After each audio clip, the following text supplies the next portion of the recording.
नमस्कार जय जगन्नाथ मु आलोक आपण मानक स्वागत करुच्ची मो चैनल को। आज मु आपण मानक पई नेकी आसीची बहुत ही टेस्टी आउ healthy drink beetroot kanji recipe जोटा कि आम मेटाबॉलिज्म को बूस्ट करने सहित डाइजेस्ट करिबारे बहुत ही हेल्प करथाए। आकु आपण माने 5 मिनिट रे खरा दिने किंबा शीत दिन रे बनेकी पी परिबे। कौनसी काच जार किंबा माटी पात्र रे बनेकी फ्रिज रे मासे पर्यंत स्टोर करके रखिपारे। रेसिपी देखा पूर्व आपण मैंने जदि मो चैनल को सब्सक्राइब करना प्लीज प्रथम सब्सक्राइब करनी जहाँफल कि मो वीडियो नुआ नुआ नोटिफिकेशन आपण पाखु जल्दी पड़ेब। तो चलतु देर न करी रेसिपी स्टार्ट करवा। आज मु आपण मानक पई नेकी आसीची सुपर टेस्टी आउ healthy drink beetroot kanji recipe. स्वाद रे खट्टा खट्टा बहुत ही टेस्ट लगी थाए। यह डाइजेशन रे हेल्प करथाए। एबे चलतु जानि नबा कौन कौन सामग्री दरकार हेबो। बीटरूट कांजी बनैबा पई एठी मु 1 किलो बीटरूट को भल भाबरे धोईकी सुखेकी आनिची। एमिति फ्रेश वाला बीटरूट देखिकी नेकी आसीबे। खरा दिन रे कांजी बनैकी पीले बहुत ही टेस्ट लागिबो। देखु सबू बीटरूट गुड़िक एकदम फ्रेश अच्छी केते बढ़िया देखा एमिति फ्रेश वाला बीटरूट देखिकी नेकी आसबे। कांजी बनैकी पीले बहुत ही टेस्ट लागिबो। को साइड रे रखिकी एबे चलतु बीटरूट रो चोपा को चांचिकी बाहर करनबा। एठी मु 1 किलो बीटरूट आनिथिली सबु जाक बनेबिनी एतरु 1 पीस नेकी बनेबी। आपणक इच्छा आपण कम बेसी बनै परिबे। आउ जेतिकी बळिबो गोटे पॉलिथिन रे पूरा कवर देकी भल भाबरे बांधी देबे। तापरे फ्रिज रखिदेवे जेबे मन हम सेबे कांजी बनैकी पी पारिबे। एबे चलतु बीटरूट रो चोपा चांचिकी बाहर करनबा। यह देह पई बहुत ही हितकारक। बीटरूट रे बहुत गुड़िए विटामिन थाए आयरन प्रोटीन फाइबर। आकु आपण माने जूस बनैकी किंबा कांजी बनैकी पियंतु। केटकू बहुत प्रकार गाजर आसी थाए बीट आसी थाए।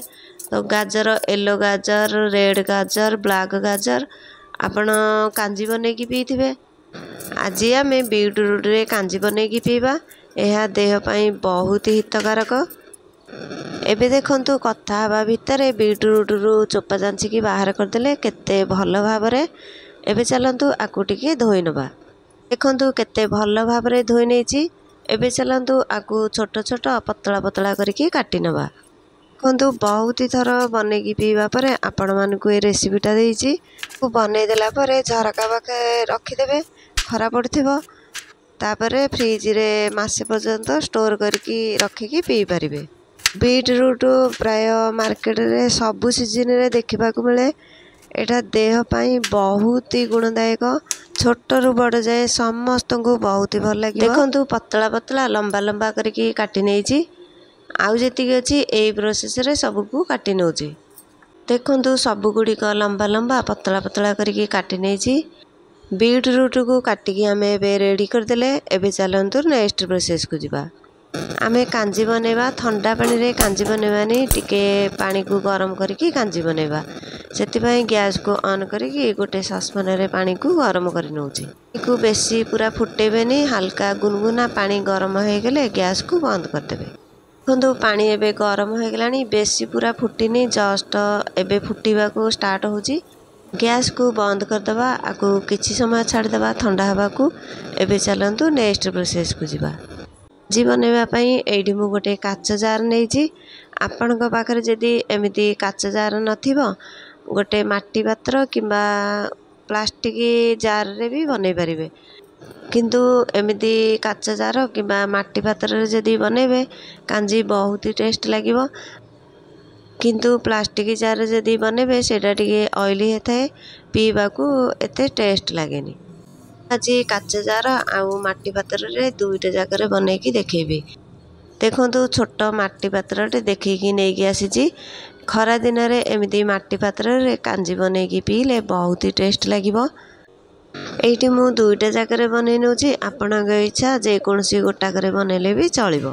तापरे काच जार रो कैप को खोलिकी बाहर कर दोची। काच जार को माटी पात्र को भल भाबरे प्रथमे धोइबे पोछिबे तापरे बनै नेबे। तापरे बीटरूट को काटिकी रखिथिले माटी पात्र रे अधा काच जार रे अधा पकै नबा। मु गोटे पीस नेकी बनैची काहेकि ना 1 किलो रे 3टा बीटरूट थिला। एटा टिके बड़ साइजर थिला सेतिपई गोटे पीस नेकी बनेछि। देखंतु दुईटा जाक पात्र रे समान परिमाण रे पकई नेछि। आपणक पाखरे जदि एमिति काच जार किबा माटी पात्र बड़ थिबो आपण जे कोनसी गोटाकरे बनेले भी चलिबो। एबे चलंतु एथिरे सब मसला पकई नबा। प्रथमे स्वाद अनुसार लूण 1.5 चामच पकई नउछि। काच जारटा माटी पात्रठू टिके छोट सेतिपई गोटे चामच लूण पकई नउछि। तापरे माटी पात्र रे गोटे चामच ब्लैक लूण पकई नउछि। ब्लैक लूण कांजीरे पकईले बहुत ही टेस्ट लागिबो। तापरे काच जार रे गोटे चामच ब्लैक लूण पकई नउछि। तापरे माटी पात्र रे गोलमरिच पाउडर आधा चामच पकई नउछि। आपणक पाखरे जदि पाउडर वाला नथिबो एमिति कुटिकी पकई देबे। तापरे काच जार रे आधा चामच गोलमरिच पाउडर पकई नउछि। गोटे चुटकी हिंग पकई नउछि।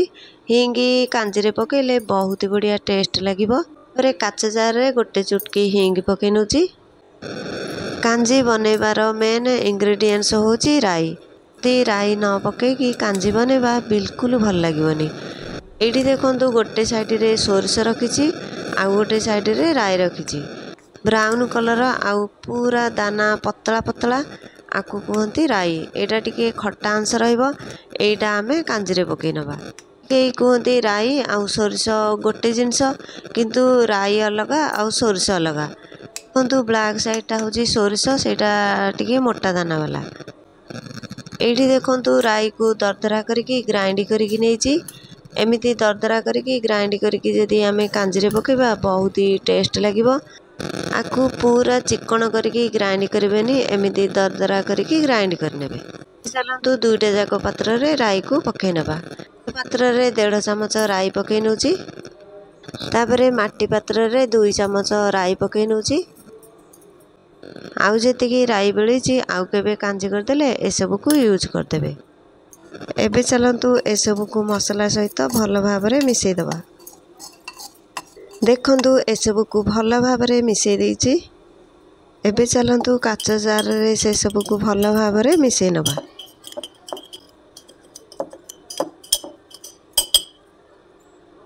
देखंतु काच जार रे मसला सहित से सब को भल भाबरे मिसई देछि। तापरे आमे पानी को ठंडा हवा को किछि समय छाड़ीथिले। बेसी ठंडा हैनी एबे भी पानी गरम अछि। गरम पानी को प्रथमे माटी पात्र रे पकई नबा। तापरे काच पात्र रे पानी को पकई नउछि। पानी पकई देला परे ए सब को स्पून रे टिके भल भाबरे मिसई दबा। देखंतु मिसई देला परे केते बढ़िया कलर आसी गेलानी केते बढ़िया देखा जाउछि। पुणी काच पात्र रे से सब को भल भाबरे मिसई नबा। देखंतु दीटा जाक पात्र रे सब जिंस को भल भाबरे मिसई देले। एबे दीटा जाक पात्र रे कवर को बंद कर दबा।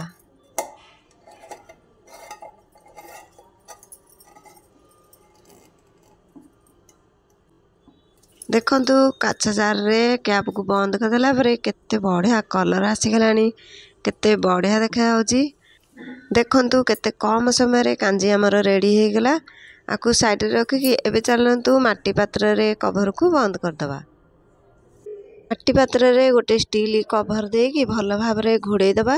तापरे गोटे धला कपड़ा नेकी ता ऊपर भल भाबरे घोड़ेकी बांधी दबा।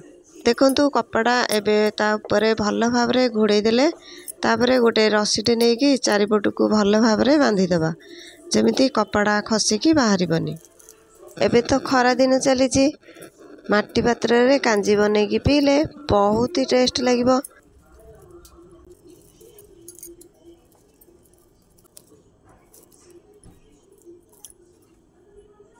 देखंतु दीटा जाक पात्र रे कवर देकी भल भाबरे एबे घोड़े देले। तापरे आकु गोटे 2 दिन खरा रे रखि नबा। जदि आपणकर खरा रे रखिबा को किछि सुविधा नथिबो किचन रे झरका थिबो सेई बटे खरा आस्तिबो सेठी गोटे 2 दिन रखि नेबे। आकु जदि आमे खरा रे रखिबा जो राई पकेइचे राईटा धीरे धीरे खट्टा हवा को लागिबो। तापरे 2 दिन पर जदि आकु आमे पीबा खट्टा खट्टा बहुत ही टेस्ट लागिबो। कवर देकी दुईटा जाक पात्र रे आमे एबे भल भाबरे बंद कर देले। एबे चलंतु दुईटा जाक पात्र को खरा रे 2 दिन सुखे नबा। देखंतु 2 दिन खरा रे सुकै देइथिली। 2 दिन पर देखंतु कलर टिके जाहले भी चेंज हो जाइछि। प्रथमे आमे माटी पात्र रु कपड़ा खोलिकी बाहर करनबा।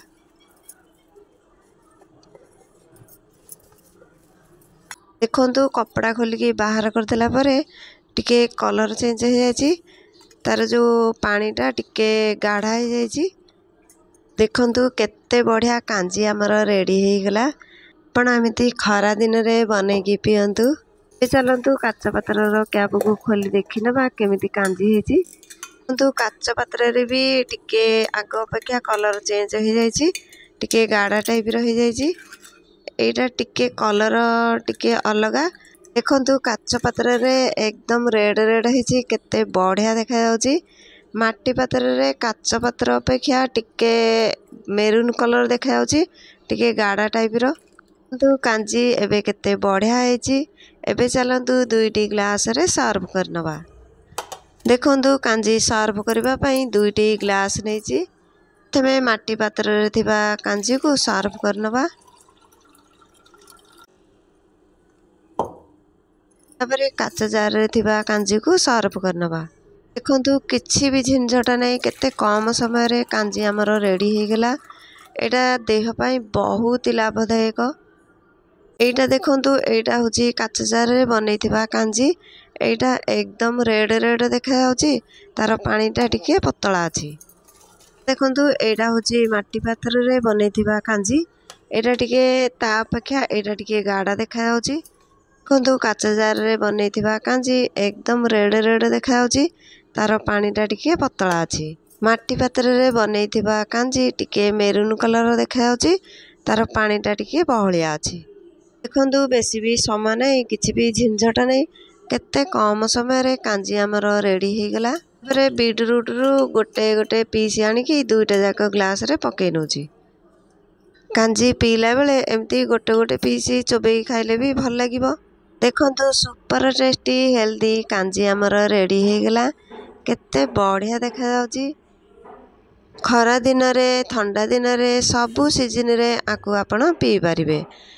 देखंतु किछि भी झंझट नै जेतिकी मसला सबु एथिरे पकेले प्राय समस्त घरे थिबो।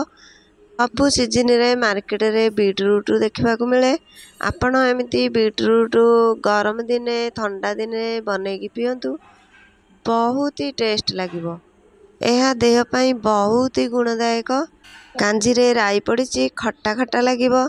छोटरू बड़ जाए पीबाकू समस्त को भल लागिबो। आशा करूची ए रेसिपीटी आपण मानकू निश्चित भल लागिथिबो। जदि भल लागिची लाइक करंतु आपणक फ्रेंड आ रिलेटिव सहित शेयर करंतु।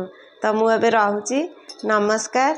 जय जगन्नाथ। पुणी देखाबो नेक्स्ट रेसिपी रे।